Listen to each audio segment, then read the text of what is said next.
Just a quick one. The ego is a funny little thing, right? That point of self. I was chatting to one of the guys last night, and what the conversation went back to was an important concept. One of the things that I got through, it's a conceptual concept of love, a conceptual design sort of thing of what love is and what it means to two individuals. And I asked him what his concept of love was, and he described a constant. And I said, you know what? I operate under the same premise because, it's unconditional. You get this language where it implies that it's constant and it's something you give constant, right? Okay. But secondary to that, what I came to realize in my setting was the analogy of a garden and two gardeners. The reason this analogy is so important is because all the concepts that go into two people agreeing to create a garden and growing a garden and yielding everything that comes from that garden stands as principles to understand. And what happened was the breakdown in understanding came where she'd said to me, but I'm a good gardener. And I said, well, whilst that's true, and we're really, when it comes down to it, you both can be good gardeners and, high quality gardeners, but gardeners have to garden. So there's work that has to be done. And to stand in the garden and insist that, you should be an amazing gardener just by virtue of the fact that you're a good gardener without actually doing the work to produce a good garden and tend to, and all those principles that go into that, is a little bit confused. And this is the thing, is that firstly, it's coming to an understanding, conceptual understanding of what you're both working from.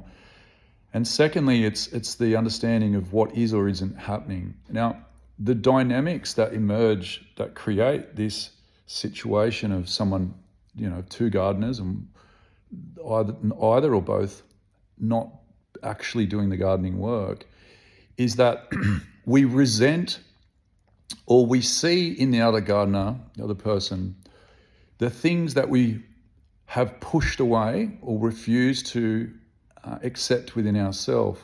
In other words, behaviors that in the past we have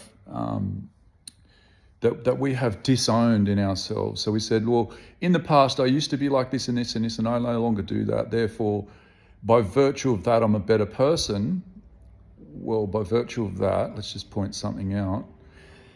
You are judging yourself as a not better person. So the fact that you're judging your past as somehow something to be unloved or unintegrated or disowned is the first problem. And then you're saying, okay, well, I'm better than that because I used to be like that, but I'm not like that anymore. And this person shouldn't be like me. So you're rejecting and closing off to this person because you're judging them the same way you judged your old self.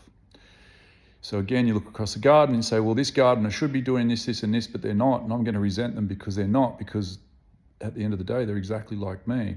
Now I've closed off and I've stepped away and I'm judging and resenting them because of those things in my past.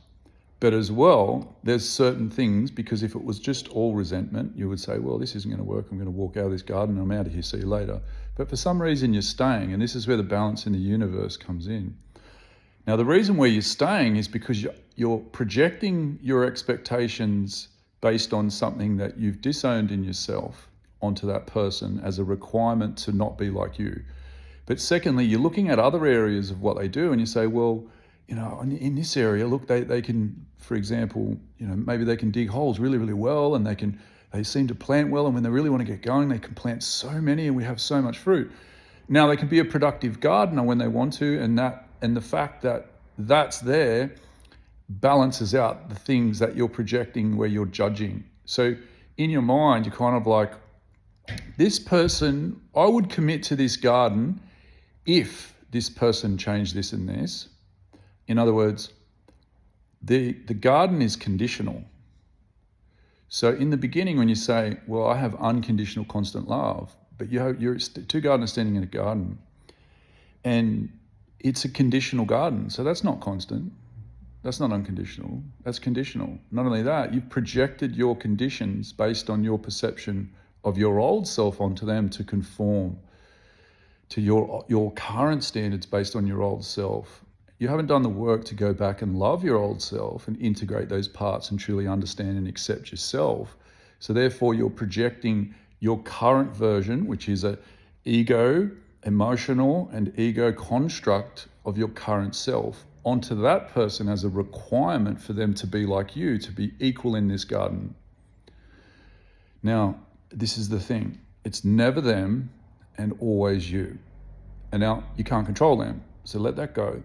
And the fact of the matter is, and this is the other point, now, in life you will notice that there's always someone better and someone not as good. Doesn't matter what you do, where it's at. Okay, so there's a continuum of progression in everything. So if you say, okay, well, I take back responsibility to be an amazing gardener. I'm going to do all those things that required to continue to be a good gardener. I'm going to do the work. I'm going to have those things. I'm going to get in there and get those weeds out. I'm going to tend to it. I'm going to plant the right things. I'm going to provide the energy and the love and the commitment and all those things into having an amazing garden. And that's not reciprocated by the other gardener.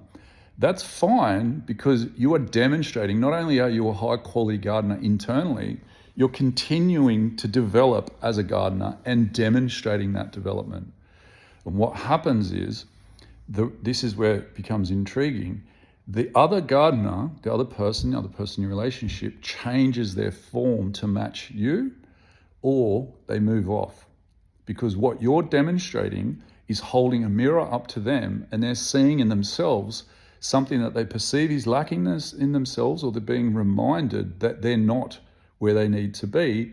And that in itself informs a sense of self-judgment, and you can assist them with that.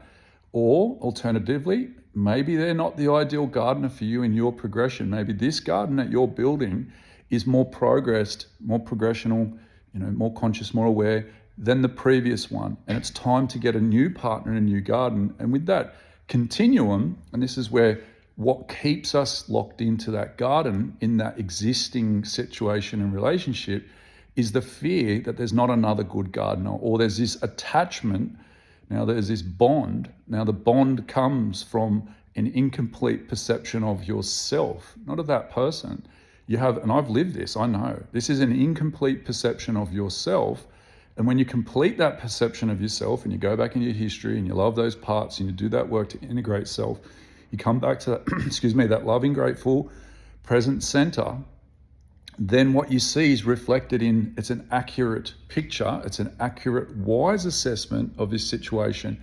And if this is something you're both committed to and both willing to work on and both willing to accept and own our own shit and go on our own progression to become better gardeners, then it'll work. But if you've committed to becoming the best possible gardener that you could ever become, and they don't, then ultimately you're going to have two separate gardens. And the fear gets released because there's always someone better and worse. Not worse, but someone more progressed and less progressed. So again, the work on progressing yourself means that you become a better gardener, you have better everything, fruits, everything, better experience, better everything, and you attract a match, another gardener who matches your efforts and intensity and commitment and understanding. Now, when you do that work to integrate yourself and become whole and self-loving and complete this puzzle that is you, you attract someone who is a match at a perceptional level. They understand evolutionarily the value that you bring to the table because of your self-awareness. They will reflect that level and degree of self-awareness in themselves. So all the drama and all the bullshit falls away. There's no need for conflict because, again, you come back to owning 100% of yourself.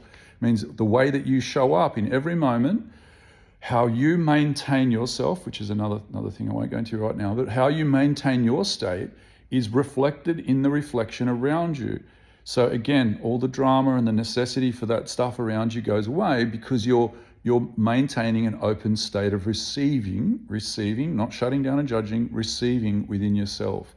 And again, just focus on being the best possible gardener you can be, having an amazing garden, not planting weeds, understanding what resentments are and infatuations and those sorts of things are. So you're not putting this other person, when you need to meet another gardener, you're not putting this other person on a pedestal.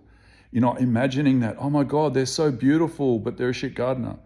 You see the whole picture. You say, look, it's great that you're pretty, or it's great that you look good, but there's all these other areas to this that also need to be satisfied in order to be a great gardener. And not just that, it's the frame of reference that you view it in. It's the love and the commitment.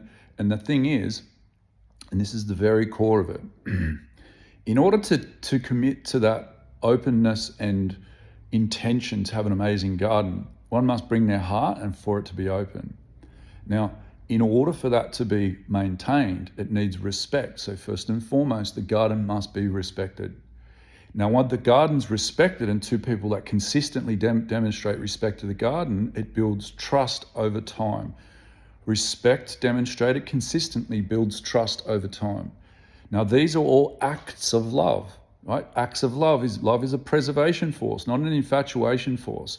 Love is a preservation force. So you're preserving. The force that binds you to preserve that garden is love. And that force that binds to preserve the garden is done for the best interest of both gardeners and the garden. See, it's not one side or another. It's just saying it's a preservation force. So respect, trust, then love. And that's the order things get eroded in. So if you're careful and you go back and listen to the way people interact, and this is why I refuse to have any negative comments, any name calling, any swearing, none of this stuff. And this is for myself. This is my own higher standards I have for myself. I don't for 1 second like the inference of disrespect, not even the actual demonstration of it, but inferring disrespect. I'll hold myself to that standard because it's respect, trust as acts of love and preservation for the garden.